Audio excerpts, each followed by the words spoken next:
Oi, gente, então aquelas ali que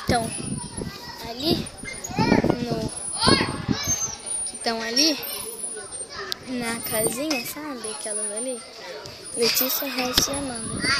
E elas são falsas, sabe? Porque elas são muito falsas. Porque eu brinco uma vez com elas param de brincar comigo pra brincar com outras pessoas. Então eu não gosto de pessoas desse tipo. Tá bom. Então, fazer o quê? E eu gostaria de mandar um beijo pra Bianca Alves Ribeiro. Amo você, Vi. Ela é minha prima, gente. E é isso, elas são as falsas. Que é a puta da Letícia. Desculpa o nome, mas a gente costuma chamar ela de piranha, porque ela é piriguete. A outra é a quietinha. E a outra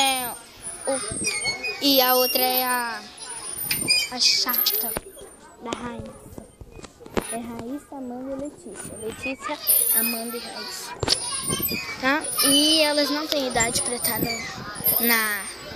na casinha.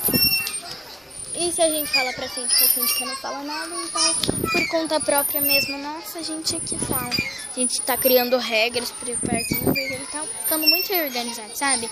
Aquelas duas menininhas ali estão certas, porque elas estão brincando normal. Porque eu acho que as duas só tem 2 ou 3 anos, tá?